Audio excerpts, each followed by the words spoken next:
itu ada hubungannya dengan bagaimana kita sudah bertumbuh dan pengaruh orang-orang sekitar dan pelajaran dan trauma hidup kita sama diri sendiri. Jadi gini, ya semakin kita muda atau misalnya parents nih tahu human design anaknya. Oh malah gitu ya, berarti the earlier we know about human design the better berarti ya? Bener. Aku tuh saking sayangnya sama diriku sendiri, atau aku berusaha untuk mencintai diriku sendiri, aku tuh pengen kenal loh, aku tuh Samara ini lagi di versi yang kayak gimana, apa sih luka batinnya, bisa nggak aku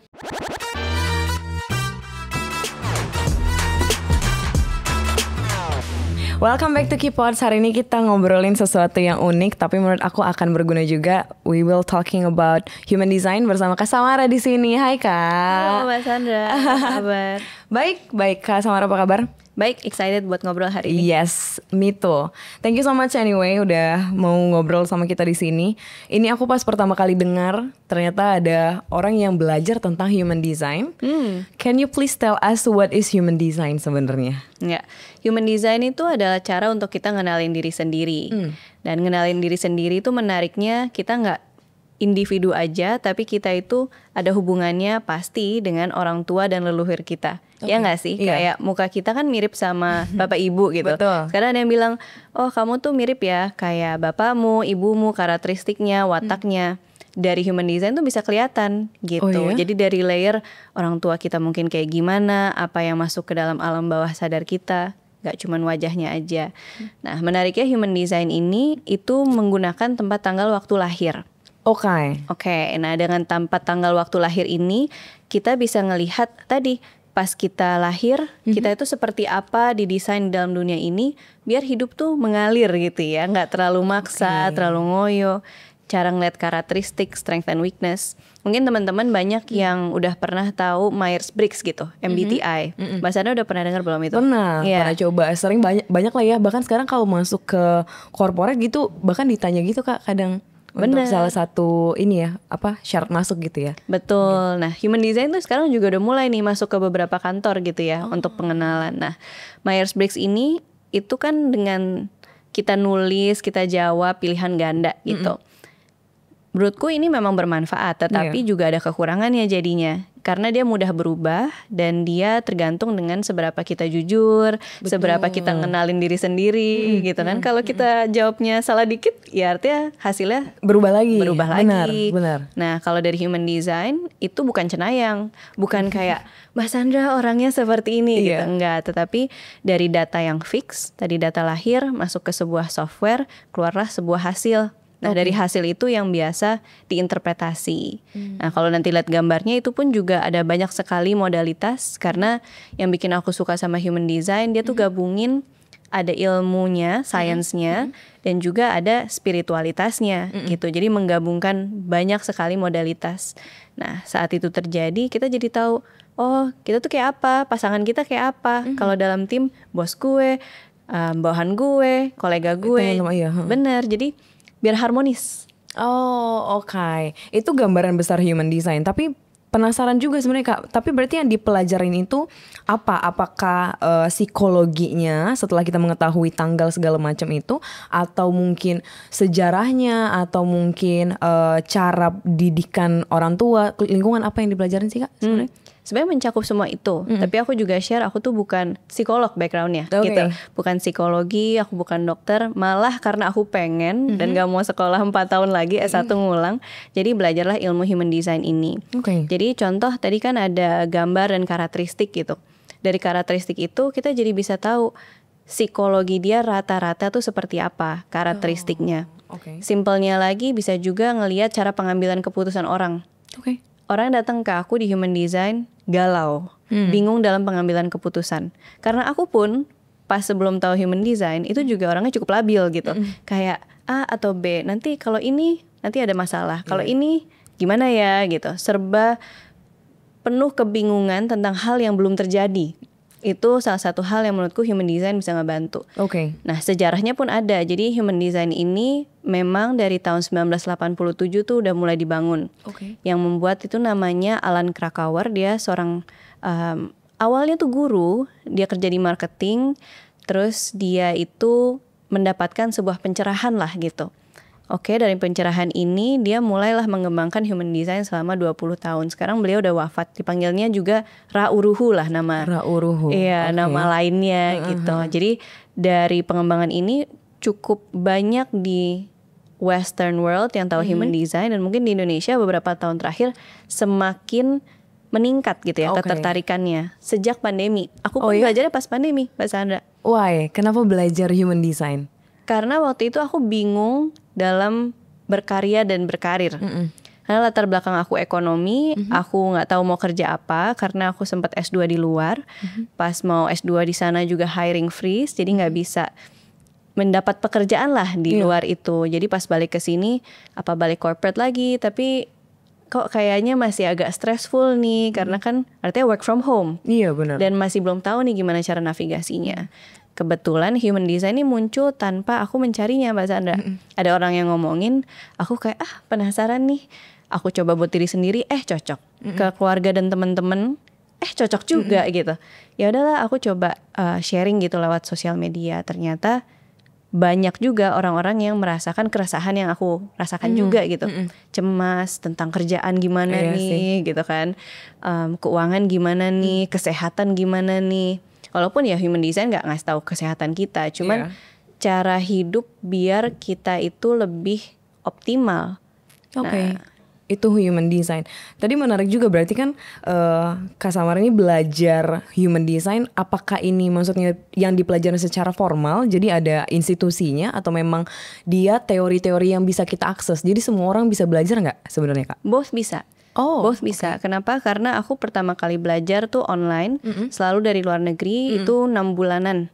Dia kayak course gitu ya bentuknya. Iya. Online course kan makin lama makin banyak nih. Betul. Ya. Dan jadi lebih accessible buat belajar. Mungkin aku ikut ada 2-3 kali, tapi setiap kali aku belajar aku langsung mempraktekkan gitu. Biar belajarnya nggak cuma teori aja, tapi belajar dari orang yang aku bacain. Karena kan itu benar-benar pengalaman hidupnya. Nah, semakin banyak yang jadi human design leader sekarang, semakin banyak edukasi tentang human design. Jadi sebenarnya bisa di Google, bisa dilihat dari sosmed, bisa lewat AI gitu. Jadi menurut aku ilmu ini semakin banyak yang tahu, bermanfaat juga karena kan orang jadi makin kenal dirinya. Dan yang masalah-masalah hidup tadi mungkin banyak yang bisa ngebantu dari perspektif yang beda-beda. Salah satunya dengan human design ini. Tapi penting dan menarik juga ya menurut aku. Kenapa sih sebelum itu ini deh, human design itu berarti apa yang bisa dianalisis mungkin ya, Kak? Mungkin kita langsung praktek contoh deh, kalau misalnya kayak aku datang ke Kakak nih, terus apa yang dijelasin, apa yang mau Kakak tunjukin dari human design itu? Sebelumnya Mbak Sandra udah pernah ngecek belum human design-nya? Belum. Belum. Tapi sebenarnya aku pernah, kan aku lumayan lihat videonya Kak Samara ya. Aku lumayan lihat tuh kayak moon, terus sun, segala macam yang astrologi gitu. Aku lumayan tertarik dan pernah coba, tapi lupa ya sama hasilnya. Gak masalah. Jadi aku nanya, siapa tahu udah tahu tipenya gitu. Jadi aku bisa bacain sedikit, tapi ya nggak apa-apa. Aku sharing mungkin caranya kalau orang mau reading human design. Jadi ada banyak sekali website untuk membuat chart human design gitu. Tinggal dicari aja di Google cara membuat chart human design atau chart human design generator. Kalau yang aku biasa pakai itu website yang asli dari tadi pendirinya yang Rauruhu itu. Namanya jovianarchive.com. Boleh dicoba nih. Ya, buat teman-teman gitu ya. Kan itu aksesnya free. JOVIANARCHIVE. Nah, muncul loh ada tempat, tanggal, waktu lahir, kita masukin. Banyak pertanyaan tentang gimana kalau waktu lahirnya nggak tahu. Betul. Gitu kan. Apalagi di Indonesia nih sayangnya belum standar. Iya, nggak sedetail itu ya kalau misalnya secara akta lahir gitu ya mungkin ya. Bisa jadi. Tidak jadi semua. Ada beberapa rumah sakit ada. Ada juga yang nggak ada. Betul. Kalau ada akta lahir mungkin juga lupa di mana naruhnya. Gitu kan. Nanya orang tua atau keluarga terdekat lupa. Kira-kira gitu kan. Kira-kira bener-bener. Jadi sebisa mungkin akurat. Tapi kalau misalkan enggak pun bisa lihat 30 menit plus minus. Kurang lebih. Itu masih oke tuh. Atau kayak kalau ada orang bilang, kira-kira deket tengah malam, subuh, siang gitu. Jadi ngikutin jam-jamnya dicoba-coba. Atau jam 12 siang. Nah, tetapi semakin nggak akurat ya jawabannya bisa jadi salah. Nah, jadi buat kita tuh ada sedikit Oke, aku akan memfilter nih informasinya benar dan sesuai nggak, karena menurutku human design akan sangat membantu dalam validasi gitu, kayak validasi karakteristik dan pola kita. Oke, udah tuh muncul ya gambar ya. Nah, di gambar itu biasanya ada beberapa poin. Jadi ada yang namanya pertama yang aku sebut tadi tipe. Tipe ini tuh bisa melihat cara kita bekerja, pola kita itu kayak gimana, ngelola energi sih yang paling penting. Karena dari 5 tipe ini, aku sebutin satu-satu ya sambil sharing. Iya, boleh. Energinya tuh beda-beda gitu orangnya. Ada yang satu namanya generator, ada yang manifestor, ada manifesting generator, projector, dan reflektor. 5 tuh. Nah, kita pasti masuk ke dalam 5 kategori itu, tapi itu yang awalnya dulu ya. Nah, generator itu biasanya tipenya orang yang puas dalam mengambil pekerjaan yang dia enjoy, dan proses tuh jauh lebih penting, kreativitas lebih penting daripada hasil akhirnya.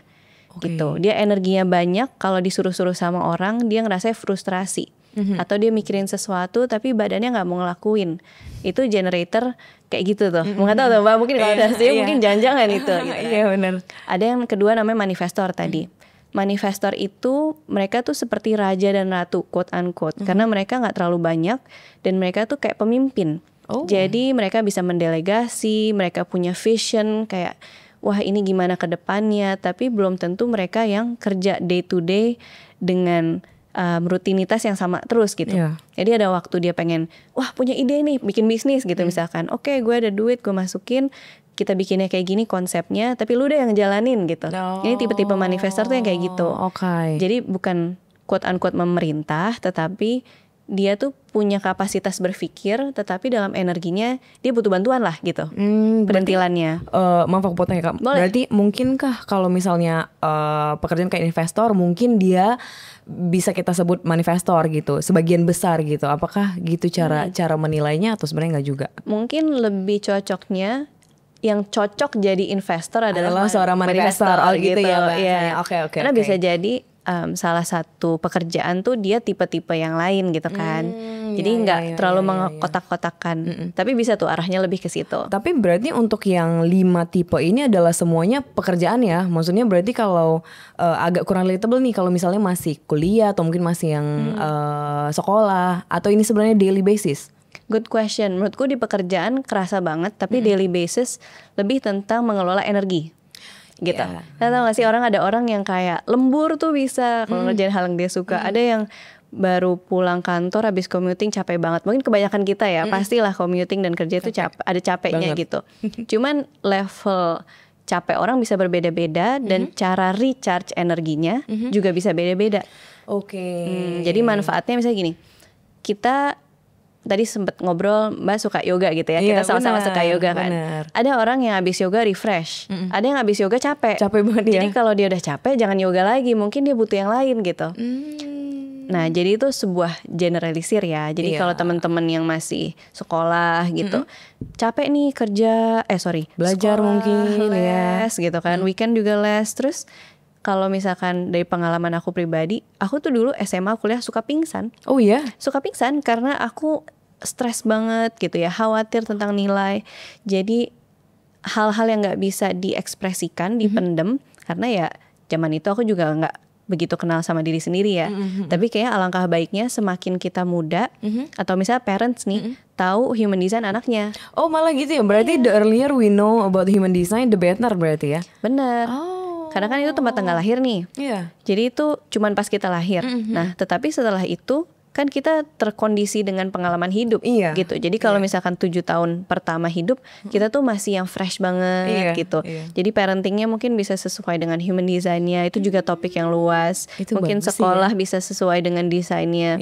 Karena kalau kita biasanya dari pengalaman pribadi mau ngikutin kayak orang tua atau ngikutin kayak kata teman-teman, belum tentu cocok. Betul. Gitu. Terus jadinya maksa. Tadi mungkin aku jatuhnya pingsan. Iya, benar-benar ya. Jadi menurutku bisa diaplikasikan dari bayi pun bisa menurutku. Dari bayi. Wah, tapi iya sih ya, maksudnya aku jadi terbuka juga. Mungkin nanti kalau jadi orang tua pun jadi orang tua yang udah terbuka lah ya secara pikiran, membantu juga nih ada tools yang bisa ngelihat, bukan memprediksi ya sekali lagi ya kalau human design, maksudnya ngelihat dan menganalisis kita kayaknya ke arah mana, jadi nggak gak sporadis gitu lah bahasanya mungkin ya, untuk mencari ke depannya gimana. Bener.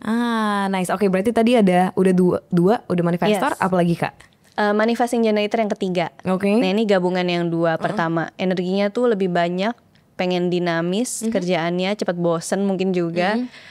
Bisa memikirkan sesuatu hal, vision kayak manifestor, dan dia juga bisa eksekusi kayak generator. Luar biasa ya orang kayak gini ya. Betul. Tetapi karena gampang bosenan ini mungkin bukan dia yang nyelesain sampai akhir gitu. Jadi dia juga butuh tim untuk mendelegasi. Kalau misalkan dia nggak nyaman, dia rasanya marah, rasanya frustrasi. Ini tipe manifesting generator karena dinamis, pengen kebebasan. Kalau dikekang, disuruh-suruh, dia tuh kayak, aduh gue gak mau, gue lebih tahu caranya gitu. Cara gue beda sama orang lain. Biasanya manifesting generator seperti ini. Lalu yang keempat, ada yang namanya projector. Projector ini itu tipe orang yang strategis, melihat sesuatu hal tuh sangat intuitif, hal-hal yang orang lain nggak bisa lihat. Maksudnya kayak kalau ada orang bilang apa kabar, baik, sebenarnya dia tahu dia nggak baik-baik aja gitu misalkan. Projector bisa kayak ya? gitu. Ya. Dia sangat butuh diberi rasa terima kasih, direkognisi untuk keahliannya mereka. Karena kalau enggak mereka merasanya getir, bitter, kayak kok aku nggak diapresiasi ya. Biasanya projector tuh sangat baper penting. Ya. Bener nggak bahasanya tuh nanti? Bisa jadi ya. Kayaknya kita 5-5 bisa baper. Ya? Oh gitu. Menurut aku bisa. Soalnya itu bisa dilihat dari perspektif yang lain. Nanti aku bisa share yang setelah ini. Tapi memang menurutku kenapa projector tadi dianggap rasanya lebih quote-unquote baper, karena projector tuh lebih deep conversation dan relationshipnya one on one gitu. Kalau yang 2 atau 3 awal pertama tuh lebih kayak satu orang ke orang banyak. Jadi tipe orang yang mungkin bisa jadi leader sebuah komunitas, guru. Kalau projector nih jagonya kayak mungkin jadi psikolog atau coach atau counselor, guru BP gitu. Jadi lebih one on one. Jadi kalau ada sekalinya dia udah ngasih energi banyak ke orang-orang yang nggak mengapresiasi, dia tuh yang kayak I gave you so much of my energy gitu. Jadi bitter tadi ya. Jadi bitter or baper gitu ya. Betul. Yang terakhir reflektor itu 1% di dunia ini. Wow. Dan dia menariknya juga dalam mengambil keputusan kalau bisa kurang lebih 1 bulan. Panjang banget dong, penuh perhatian, penuh pertimbangan terus hidupnya Kak. Biasanya begitu. Wah, gitu. 1%? 1% di dunia ini. Jadi dia namanya kan reflektor ya. Jadi dia tuh kayak kaca. Jadi dia akan menjadi refleksi orang di sekitarnya tuh baik atau nggak baik. Dia biasanya ngikutin tren. Reflektor nih orangnya sangat sensitif. Sama orang sensitif, mungkin sama alam, sama binatang gitu, yang orang-orang benar-benar kayak peri-peri gitu. Benar-benar. Tapi by sensitif apakah maksudnya jadi kalau kita sekarang berarti perasa, ada apa kayak gitu, atau apa Kak? Term sensitif itu gimana untuk yang reflektor?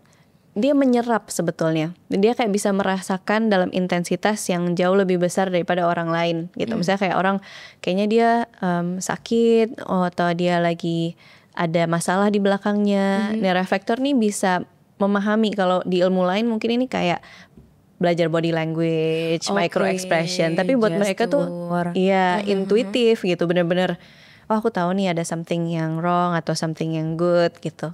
Jadi sensitifnya lebih ke ranah itu. Tapi apakah itu sesuatu yang di earn atau sesuatu yang memang grace blessing gitu, orang-orang yang 1% ini? Penasaran nih. Nature gitu. Jadi nature-nya begitu.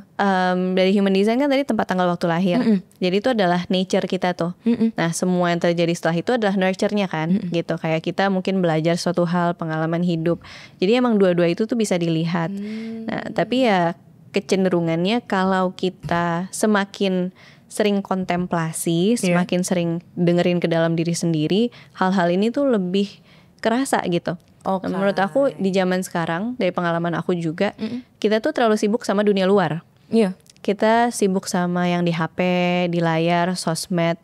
Nah, tetapi kita jadi kekurangan sering ngobrol atau berdiam diri gitu sama diri sendiri, kayak ngajak kenalan, kayak sama pasangan aja pengen kenalan gitu kan, kayak dia kayak apa orangnya.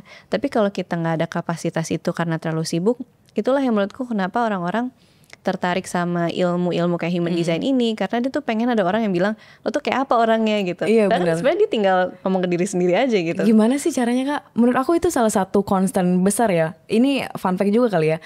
Orang tuh kan kadang suka bilang afirmasi diri lo, hargain diri lo gitu kan, cintai diri lo gitu. Terus kadang lihat kaca terus kasih afirmasi gitu kan. Tapi bagi sebagian orang ada yang nganggap kayak lu ngapain sih gitu, kayak apa sih yang gitu-gitu gitu loh kadang. Tapi sebenarnya yang benar gimana sih sebenarnya? Menurut aku semua orang tuh akan ada pandangan karena berdasarkan pengalaman hidup dia. Oke. Jadi orang-orang yang biasanya ke arah human design atau interestku di mindfulness meditasi, biasanya kebanyakan itu harus jatuh dulu gitu.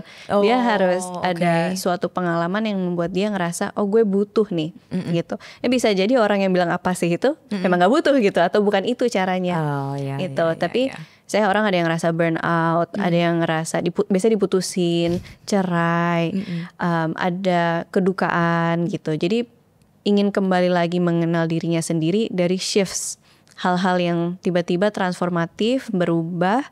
Terus oke, gimana nih aku untuk bangkit lagi atau grow lagi. Jadi dari situ mungkin dia butuh ngerasa worth-nya, afirmasinya gitu. Kebanyakan sih seperti itu, karena dibilang orang yang nggak relate tuh mungkin nggak ada masalah gitu kali ya. Mungkin ya. Atau caranya berbeda. Benar-benar, tapi mungkin kebantu juga ya. Tadi aku mikir, oh iya kalau orang baru putus gitu misalnya, biasanya bagus kalau dia belajar human design. Karena biasanya sekarang Kak kalau orang baru putus jadi lari gitu. Jadi kayak yaudah lari atau cari yang mana gitu. Cuman mungkin ini salah satu cara untuk bisa mengenali diri lebih dalam lagi ya. Nah berarti pertanyaan selanjutnya adalah emang gimana caranya mengetahui diri kita yang sebenarnya. Berarti diri kita yang otentik gitu ya bahasanya mungkin. Iya. Apa yang harus kita lakukan? Emang diri kita yang sekarang ini tidak otentik kah atau gimana? Nah menariknya di kata otentik itu ada hubungannya dengan bagaimana kita sudah bertumbuh dan pengaruh orang-orang sekitar dan pelajaran dan trauma hidup kita sama diri sendiri. Jadi gini. Oh banyak juga. Iya banyak ya rentetannya. Kadang aku merasa tidak otentik saat aku ada suara orang lain di dalam pikiran aku. Contoh, aku mikirin oh orang tua aku bilang apa, pasanganku bilang apa, temanku bilang apa. Jadi merasa aku tuh nggak bisa jadi diri sendiri karena aku people pleasing gitu. Aku harus nyenengin orang lain, aku harus dengerin orang lain.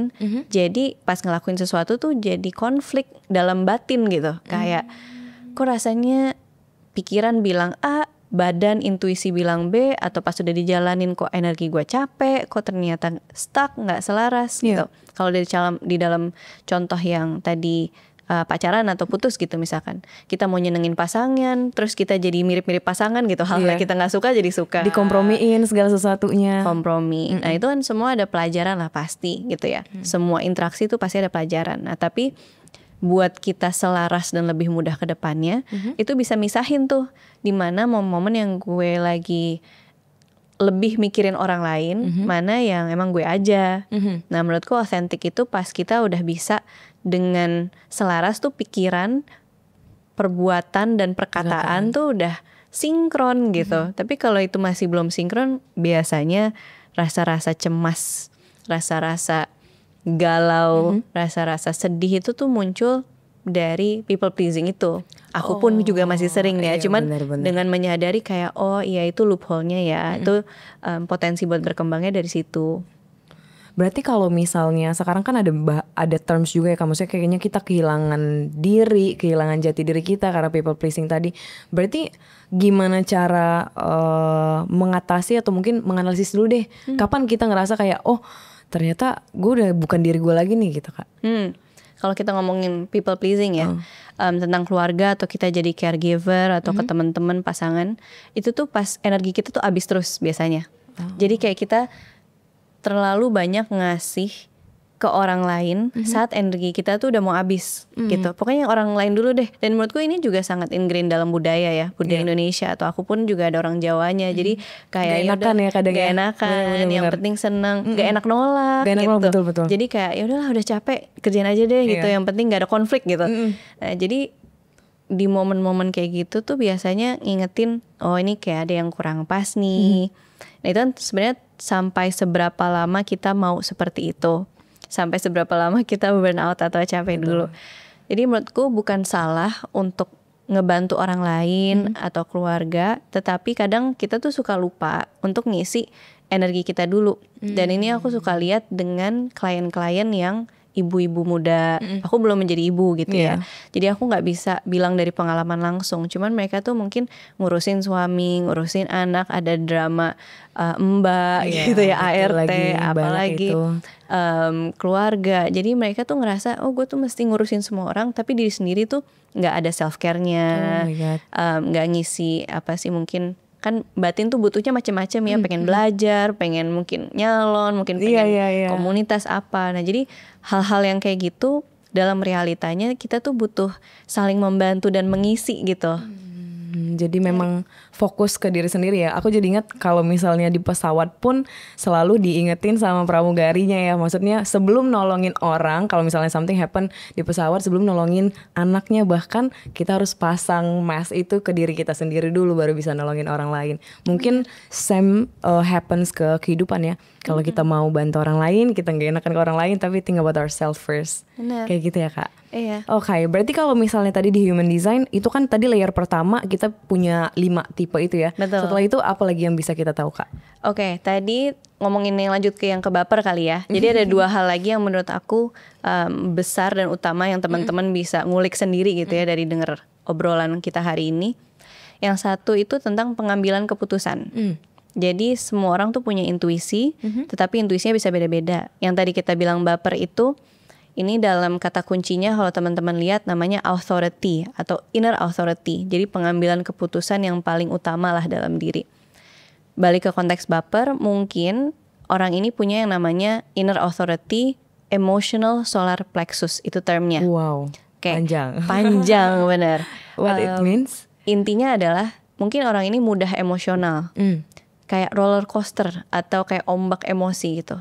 Kalau bahagia banget yang bisa lompat-lompat, ketawa-ketawa gitu. Kalau yang sedih banget, turun banget gitu. Kayak frustrasi, sedih, marahnya tuh bisa kerasa banget. Dalam pengambilan keputusan dia mesti ngerasa tenang. Karena kalau terlalu happy dia overcommit. Terus jadinya ngelakuinnya males. Kalau lagi frekuensi yang rendah tadi kayak frustasi, marah, mungkin dia gak mau. Padahal itu baik buat dia gitu. Jadi intinya tenang dulu. Oh, oke. Yang kedua lagi ada namanya sakral. Sakral tuh dengerin sensasi tubuh. Jadi mungkin tubuh tuh ngerasa ringan apa berat gitu. Bisa ada respon gitu. Dalam membuat keputusan dia bisa mendengar dulu tubuhnya.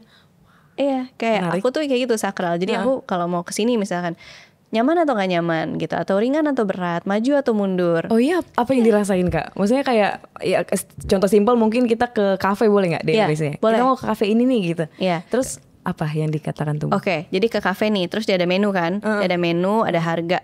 Terus dia pas lagi ngeliat nih, dia mungkin akan lebih mudah kayak gini caranya. Butuh pakai pilihan ganda. Dia kafe mau minum hangat atau dingin, terus manis atau pahit atau nggak ada rasanya, atau mau makan Indonesian atau Western. Dengan pilihan ganda kayak gitu, tubuh akan lebih mudah memberikan respon dibanding cewek-cewek kita biasa mau makan apa? Hah? Terserah. Oh ya, terserah. Terus pas udah dikasih, nggak mau gitu, atau nggak tahu. Jadi dengan pertanyaan yang terbuka, open ended kayak gitu, kita tuh bingung badannya. Cuman kalau kita simplifikasi, badan tuh bisa, aku ngerasanya kadang di perut. Orang beda-beda, ada yang di dada, ada yang di tenggorokan, ada yang ngerasanya kayak cenut-cenut di tangan. Oh gitu. iya? Atau dingin, panas. Ya ternyata badannya. Pasti. Kayak kadang kalau orang simpelnya mau presentasi gitu, terus kayak aduh sakit perut gitu. Betul, itu sering nggak enak gitu kan. Itu kan artinya dia lagi merespon terhadap suatu hal. Mungkin deg-degan, cemas mungkin ya. Oh mungkin ini bisa bantuan untuk kita yang perempuan ya. Jadi bisa memberikan apa ya, disimplifikasi. Jadi jawabannya gak terserah-terserah terus ya kalau dikasih. Tapi Kak gimana kalau misalnya kita udah mencoba mendengarkan diri, tapi ternyata ini untuk orang yang apa tadi namanya termsnya Kak? Sacral authority. Ya sakral ya. Misalnya orang sakral, apakah dia masih ada chance untuk ternyata salah lagi decisionnya gitu. Jadi dia udah coba dengerin. Misalnya sesimpel aku mau coba makanan, dia coba matcha, ternyata matchanya tidak enak. Itu kan berarti salah membuat keputusan. Masih ada kemungkinan itu nggak? Ada sih, ada kemungkinan itu. Ya? Jadi sakral itu hanya bisa mendengar di momen ini. Dia nggak bisa terlalu jauh ke depan, nggak bisa terlalu jauh ke belakang. Jadi mungkin dalam momen ini, dia pengennya tuh kafein tapi nggak terlalu pahit. Mungkin juga dia mau yang dingin atau yang panas, tapi kan kita nggak tahu nih hasil. Itu kan sebelum pesan, pas setelah pesan udah mencoba, ternyata enak nih, gak sesuai. artinya kan itu informasi baru. Jadi jawabannya berubah lagi nih, mau lanjut diminum atau mau pesan yang lain. Nah itu jadi pilihan yang kedua, ngelanjutin gitu. Oke. Berarti itu yang dipelajari. Berarti 2 tadi tambahan atau kategori yang lain dari yang 5 ini? Itu terpisah ya berarti ya. Oke. And then apakah ada yang lain yang mungkin dijadiin indikator human design atau enggak Kak sebenarnya? Ada satu lagi yang lumayan seru nih buat dieksplorasi. Ini namanya profile. Jadi kalau teman-teman lagi lihat gambar dan chartnya, ini agak teknis ya Mbak Sandra. Profile itu ada 2 angka. Ada 1, 2, 3, 4, 5, 6. Dan dia akan terbuat dari 2 angka dari 6 itu. Jadi aku bahas singkat-singkat aja. Boleh, singkat aja. Yang nomor 1 itu disebutnya investigator. Orangnya kepo, suka belajar, cari tahu, mencari informasi karena dia pengen ngerasa aman. Nah, tapi dia suka ngerasa ragu nih untuk berbagi apa yang dia tahu karena dia ngerasa butuh tahu terus lebih banyak lagi. Itu yang nomor 1. Yang nomor 2 ini disebutnya kayak natural atau hermit. Dia itu pintar tapi kadang dia nggak sadar dia pintar. Jadi dia butuh direkognisi sama orang lain. Dia juga butuh waktu sendiri buat recharge. Sendiri itu bisa di rumah apa sendiri di luar gitu ya. Makanya namanya hermit. Nah yang ketiga namanya experimenter atau trial error. Ini tipe orang yang gas aja gitu. Kerja aja, cobain aja. Kalau nggak sesuai ekspektasi ya udah itu pembelajaran. Next lagi apa gitu. Tapi kekurangannya mungkin mereka suka merasa gagal kalau membandingkan diri sama orang lain. Karena dia masih fase banyak coba-coba gitu. Kayak itu 3 pertama. Yang 4 ini disebutnya networker atau opportunis. Jadi dari kenalan dia, kualitas hubungan dia, mungkin dapat rezeki, dapat kesempatan. Yang kelima tuh problem solver. Jadi tipe orang yang karismatik, suka dicurhatin, bisa jadi leader, suka memberikan jawaban. Tapi orang jadi ngeliat dia, wah dia keren banget, pasti nggak ada salahnya, kayak gitu. Ya perfectionist ya. Nah apakah tipe-tipe tadi itu berubah? Kan kalau kayak MBTI dia lumayan berubah ya Kak. Maksudnya kadang bulan ini kita apa, tapi bulan depan kita bisa apa gitu. Karena kan indikatornya juga tidak terlalu tidak terlalu deep gitu ya. Nah apakah kalau yang ini juga dengan banyaknya indikatornya apakah masih bisa berubah? Yes bisa berubah, tapi juga no tidak bisa berubah. Jadi no tidak berubah karena kan dengan data lahir. Data lahir kan gak akan berubah seumur hidup. Tapi dia bisa berubah saat ada orang ketemuan dan berinteraksi. Contoh misalnya kita human design-nya beda. Tapi karena kita saling tarik-menarik nih. Contohnya seperti ini gitu ya. Ini chart human design di Jovian Archive. Misalkan itu ngelihat ada 3 yang warnanya putih. Nah misalnya 3 warna putih itu temennya punya warnanya. Jadi dia nyerap energinya. Karena yang putih itu seperti sponge. Jadi dia tidak berubah selamanya, tapi dia bisa berubah sementara saat ketemu orang lain. Atau dengan momen-momen tertentu, kayak kalau di astrologi kan kayak sekarang kita rekaman di bulan Scorpio gitu kan, gitu, Oktober, November. Nah artinya kan nanti pindah lagi nih Sagittarius, pindah lagi nih. Nah jadi kayak gitu-gitu ada perubahan sementara. Cuman baseline-nya kita nggak berubah. Tapi apakah misalnya ini kalau ketemu sama orang yang persis kayak gini berarti jadi nyambung atau malah jadi clash atau apa Kak biasanya? Bisa dua-duanya. Bisa dua-duanya karena untuk semua hal ini tuh dia bisa di fase selaras, bisa fase tidak selaras. Kalau sama-sama nggak selaras ya jadinya clash. Gitu. Contoh buat orang ini dia not self team atau nggak selaras tuh dia frustrasi. Dia ketemu orang yang tipenya juga lagi frustrasi. Clash tuh. Gitu. Tapi kalau dia kebalikannya lagi ngerasa tenang, dia ngerasa puas, dia mau ketemu sama siapa aja dia tetap bisa tarik menarik dan nyambung. Nah ini yang tadi aku sebut tadi profile 3-5 gitu misalkan. Atau itu authority yang baper tadi solar plexus gitu. Oh ini astrologian kali ya? Apa enggak Kak sebenarnya? Yang astrologi ini tuh yang ini yang simbol. Yang jadi simbol ini. Dari atas tuh dia matahari, bumi, bulan, north node, south node, Merkuri, Venus, Mars, Jupiter, Saturn, Uranus, Neptune, Pluto. Jadi semuanya ada konteks untuk angka-angka itu. Aku bilang berarti nggak bisa di generalisir ya sebenarnya. Enggak. Tadi kita ngobrol karena kita berdua Scorpio, terus gue bilang kok kita sering dibilang ini ya Kak red flag ya gitu. Perempuan red flag enggak deh kayaknya. Karena layernya banyak gitu. Tadi yang aku share baru yang atas-atasnya dulu nih permukaannya gitu kan. Emang menarik sih human design, dia gabungin banyak modalitas. Tadi yang astrologi baratnya, yang planet. Oke, berarti nggak bisa, sekali lagi berarti nggak bisa digeneralisir juga ya. Kayak walaupun dia misalnya kan sekarang apalagi astrologi ya, maksudnya sangat sangat tendensinya tuh ya udahlah kalau Scorpio berarti begini, kalau Gemini berarti begini, kalau Taurus begini. Padahal enggak ya? Iya dan enggak juga. Kenapa? Iya tuh jadi kayak ada karakteristik untuk kita bisa paham. Tetapi enggaknya karena itu jadi mengkotak-kotakan gitu kan. Iya, jadi benar, kayak benar. oh artinya gue nggak bisa berkembang dong. Atau artinya gue kayak gini terus dong. Nah itu yang menurutku bisa jadi pitfallnya kalau orang nggak menyadari bahwa iya ini sebagai pedoman. Tetapi ini nggak harus jadi your ultimate truth all the time gitu. Karena kita sebagai manusia juga berkembang, permasalahan kita berubah. Oke. Jadi menurutku ada karakteristik yang kayak oh ya Scorpio tuh mungkin dibilang red flag karena cinta banget, terus kalau dendam banget gitu. Iya, Gitu banyakan kan. gitu, banyakan gitu. Kayak banyakan gitu kayak intens. Tapi Scorpio kan transformatif, dia selalu bisa merubah pain into power gitu kan. Yes girl. Iya, jadi ada karakteristik gitu tapi nggak berarti semua Scorpio tuh sama karena kan ada layer-layer yang Betul. lain. Ini ngomongin astrologi juga ya Kak. Aku kan tadi cek-cek juga ya. Ini ada satu term namanya kayak Mercurius retrograde. Mercury retrograde. Mercury retrograde. Itu katanya terjadi di bulan ini juga nih, di November. Dan ternyata ada efeknya ke kehidupan.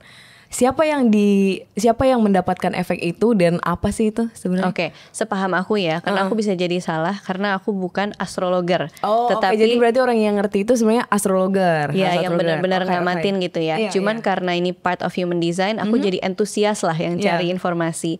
Nah, Mercury retrograde ini itu bulan Mercury yang ada hubungannya sama komunikasi itu terlihat lagi mundur dalam orbit. Jadi hal-hal yang terkait komunikasi itu bisa dikit-dikit sedikit salah. Maksudnya gini, ngirim sesuatu kok ada errornya tulisannya, atau kalau mau tanda tangan sesuatu kok ini belum ngecek angkanya, atau ngirim transferan kelebihan nolnya gitu kan. Jadi hal-hal ini lebih mudah terjadi karena energi tentang komunikasi itu tuh lagi agak distorsi gitu. Jadi intinya untuk orang-orang untuk lebih hati-hati dalam membuat sebuah perjanjian atau memutuskan suatu hal yang besar. Tadi transfer duit gitu. Nah karena sekarang itu adanya di bulan Scorpio, dia itu jadi banyak mempengaruhi, salah satunya adalah orang-orang Scorpio. Gitu. Jadi atau di dalam chart kita kan ada banyak Scorpio tuh mungkin gak cuma di satu hal aja. Jadi misalnya ada placement Scorpionya lebih dari satu. Semakin banyak itu juga bisa mempengaruhi gitu. Salah satunya seperti itu. Cuman teman-teman masih cross check lagi ya. Karena itu sepaham aku saat ini. Jadi 1 tahun Mercury retrograde tuh ada waktu-waktunya sendiri. Jadi gak cuman bulan ini doang. Jadi ada 3-4 kali mungkin atau beberapa kali. Dan sama terus waktunya setiap tahunnya apa enggak sebenarnya? Geser.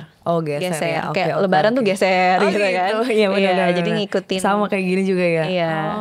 Menarik banget ya. Ya, tapi bisa jadi reminder juga ya mungkin untuk kita ya. Ya, percaya tidak percaya, tapi kan kalau hasilnya baik maksudnya jadi lebih detail, mungkin lebih hati-hati nggak apa-apa. Iya, benar. Berarti kalau ngomongin human design tadi ya Kak, terus kita ngomongin juga tentang authentic self. Gimana caranya berarti kita kembali lagi kalau misalnya akhirnya kita merasa oh ternyata iya ya gue kayaknya kehilangan diri tuh. How to transform back ke authentic self kita? Kalau di human design ini ada namanya deconditioning. Deconditioning. Ini suatu hal yang spesifik karena conditioning itu tadi trauma, pengalaman hidup, external factor lah ya. Betul, external factor. Nah, balik lagi ke diri sendiri tuh untuk tahu oh ini tuh bukan milik aku. Jadi ini awareness di awal dulu nih, kesadaran bahwa oh ini nggak pas nih, rasanya nggak enak. Lalu kita jadi ada pilihan tuh dari situ. Slow down, jeda, gue mau terus kayak gini atau gue mau berubah gitu. Nah berubah itu gak selalu gampang, gak segampang kita Scorpio mungkin kita mudah berubah dalam transformasi itu. Cuman dengan opsi itu kita jadi bisa merasa gue mau empowered atau disempowered gitu. Gue mau berubah, berkembang atau gue mau stay gini-gini aja.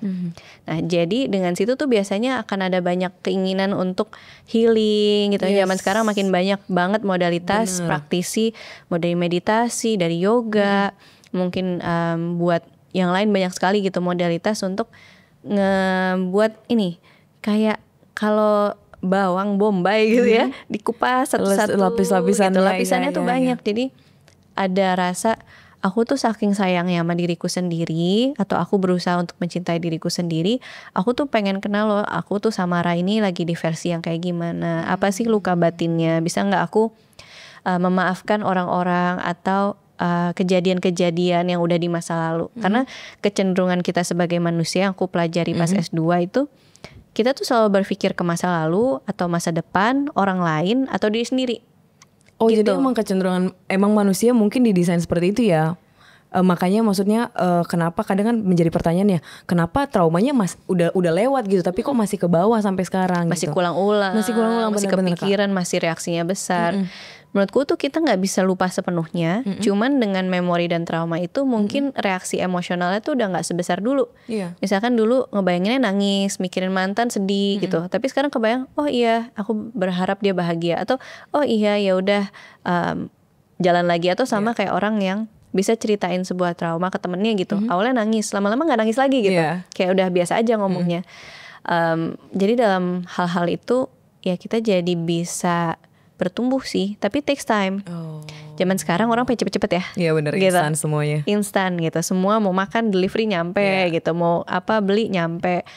Nah tapi proses ini menurutku seumur hidup. Jadi human design emang salah satu cheat sheet ya, atau kayak cara cepat untuk mengenali diri sendiri. Tapi setelah tahu tadi misalkan penjabaran gitu ya, ngejalaninnya sehari-hari itu separate lagi tuh gitu, karena kan merubah kebiasaan mungkin. Iya. Berarti banyak caranya. Ini menurut aku lumayan penting juga nih untuk kita address ya. Kalau misalnya ngomongin healing, aku lumayan seneng dengan terms itu Kak sebenarnya. Dan tapi sayangnya karena kayaknya overuse banget nih, dikit-dikit healing, jadinya ada beberapa orang yang mungkin jadinya mengunderestimate. Misalnya ada yang benar-benar butuh healing, tapi misalnya ada yang ya banyak lah ya, ada yang sakral, ada yang cultural untuk healing kayak yang di Bali yang gitu-gitu ya Kak. Tapi karena banyak orang yang FOMO, jadinya orang-orang tuh pada kayak paling buat ini, paling gini. Pertanyaan aku adalah gimana sih sebenarnya kita mencari proper healing tuh gimana sih Kak? Menurut aku ini harus dicoba-coba gitu. Karena aku aku kan mungkin ada di dalam lingkup ini gitu ya, di wellness community, di healing community. Dan dengan banyak modalitas juga banyak praktisi dalam modalitas yang sama. Coba-coba tuh maksudnya, coba modalitas ini cocok nggak?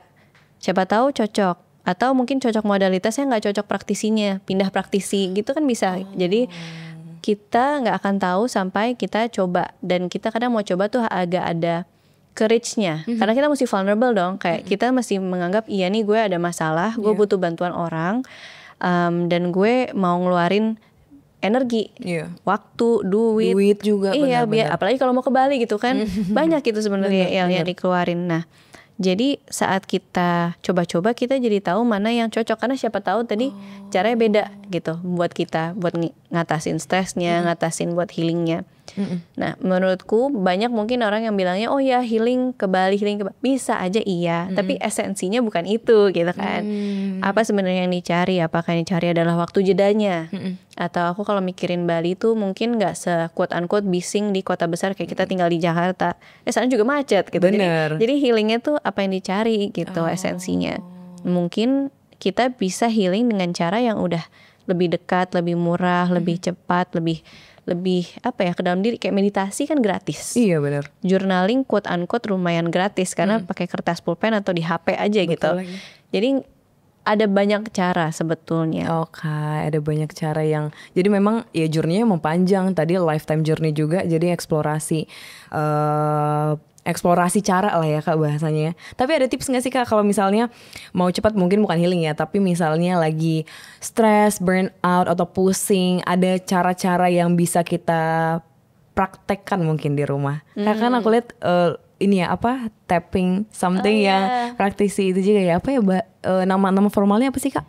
Emotional Freedom Technique Tapping. EFT tapping. EFT. Itu apa, teknik untuk apa? Jadi ini teknik untuk rilis blockage emosi atau energi di badan.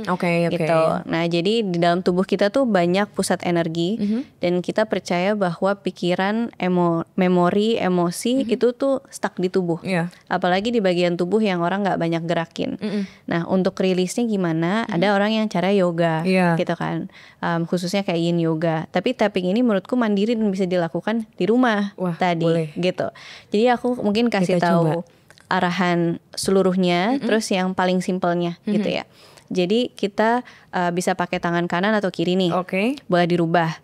Jadi kita tepuk halus. Ini jari. Ini berarti kalau misalnya samping. perasaan yang aku rasa apa dan ini bisa buat apa Kak? Oke. Jadi contoh misal kita lagi ngerasa sedih, marah, capek, apapun itu contoh gitu kan. Jadi konteks awalnya kita menyadari hal yang rasanya nggak enak. Terus kita terima dulu tuh. Itu biasanya yang kadang kita nggak mau terima gitu. Betul, kan. harus diterima dulu. Harus di-repress, enggak, gue nggak masalah gitu. Nah terus dari situ kita belajar memaafkan diri sendiri dan orang lain yang terkait dengan masalah ini. Lalu hasilnya dipasrahin ke Tuhan atau ke semesta, ke alam gitu, siapapun. Jadi pokoknya dipasrahin lah hasilnya. Nah jadi sangat penting untuk punya problemnya dulu nih. Misalkan Mbak Sandra ada yang mau disebutkan mungkin apa? Kalau misalnya cemas terhadap apa ya, masa depan deh. Cemas terhadap masa depan. Bisa juga dibikin angka tuh dari 0 sampai 10 seberapa mengganggu cemas terhadap masa depannya. 8, misalnya 8 sampai 9. Nah jadi menyadari aku cemas terhadap masa depan 8. Ini buat contoh dulu ya buat teman-teman. Jadi satu di sini di samping jari kelingking ini karate chop. Tap 7 sampai 8 kali. Lalu eyebrow ini di alis. Berarti harus lepas kacamata mungkin ya? Iya makanya aku nanya gini. Oke. Gitu. Betul. Terus ketiga samping mata. Dengan hitungan 8 terus ya? Iya, tapi kalau lebih juga nggak apa-apa sih. 4 bawah mata, bawah hidung, bawah bibir. Di sini collarbone, ini tulang selangka yang ada terus ada tulang dikit. Terus 1 jengkal di bawah ketiak. Nah itu, iya di tap-tap itu 1 siklus. Nah tanpa ngomong pun bisa. Tapi kalau mau ngomong menurutku lebih efektif. Karena tapping ini kan lebih dari tubuh fisik. Nah ngomong itu buat kognitif pikiran kita untuk mulai menerima bahwa iya deh gue emang cemas nih tentang masa depan yang gue nggak tahu terkait apapun lah itu. Jadi bisa bilang contoh ya, aku menerima, aku merasa cemas tentang masa depan, memaafkan diri sendiri, memaafkan orang yang terkait di masa depanku, aku pasrahkan. Itu bisa diulang-ulang kalimatnya sama, sesimpelnya tuh paling kayak gitu ya. Banyak teknik cuman dasarnya kayak gitu. Aku cemas terhadap masa depan, aku terima, gitu-gitu. Nah lama-lama akan ada biasanya energy release. Energy release ini tuh orang sendawa, rasanya buang gas, nangis, mual, pusing. Nah itu bisa stop atau nggak apa-apa sebenarnya karena ini reaksi normal. Jadi minum air putih, grounding, mungkin makan yang anget, minum yang kayak agak manis kayak teh anget manis gitu. Itu ngebantu untuk ngerilis. Jadi buat teman-teman yang di rumah bisa ngelakuin itu secara praktis dan kalau disingkat ada 3 titik, eyebrow, samping mata, dan bawah mata. Jadi ya aku cemas tentang masa depan. Angkanya saat ini 8. Aku belajar mempasrahkannya.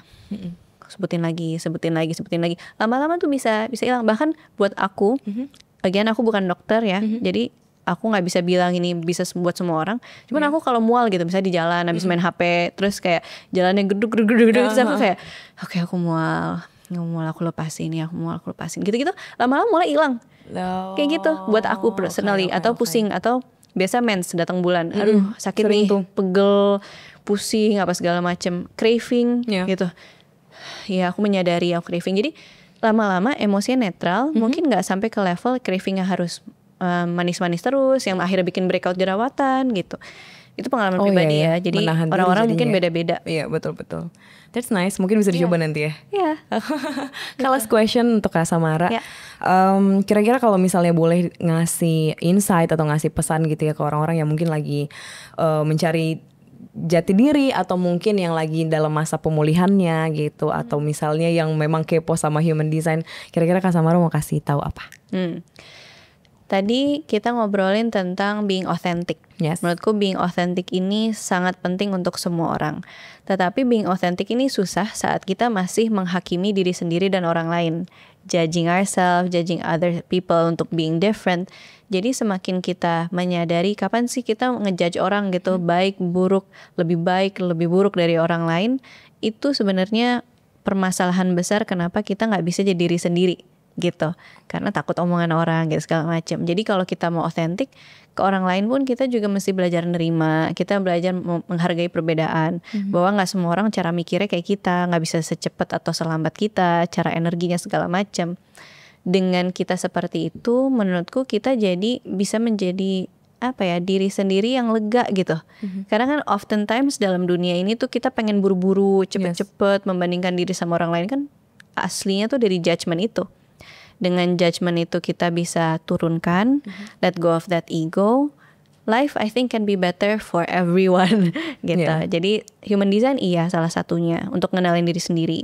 Tapi itu nggak cukup. Itu juga butuh dengan keinginan untuk berubah. Dengan tapping mungkin, dengan meditasi, journaling mungkin. Banyak cara. Tadi apa caranya, praktisinya. Terus setelah udah ngelakuin itu, yang cukup penting adalah merasa bahwa kita tuh bukan broken. Karena orang suka mikir gue saat pulih atau dalam proses pemulihan tuh karena gue broken gitu. Kayak ada yang ngerusak gue, ada yang ngejatohin gue gitu. Tapi I think kita selalu berkembang dan mengenali diri sendiri dari berbagai hal. Jadi kalau ada momen yang bikin kita rasa broken, that's just an opportunity for growth gitu. Jadi being kind to ourselves is very important gitu. Agree. Itu dari aku. Powerful. Thank you so much Kak Samara. Terima kasih udah sharing juga, semoga berguna, semoga applicable juga untuk teman-teman yang nonton dan denger ya. Amin. Thank you Terima kasih banyak. Terima kasih sudah datang ke sini sekali lagi, and thank you teman-teman udah nonton. Sampai ketemu di episode selanjutnya. Thank you.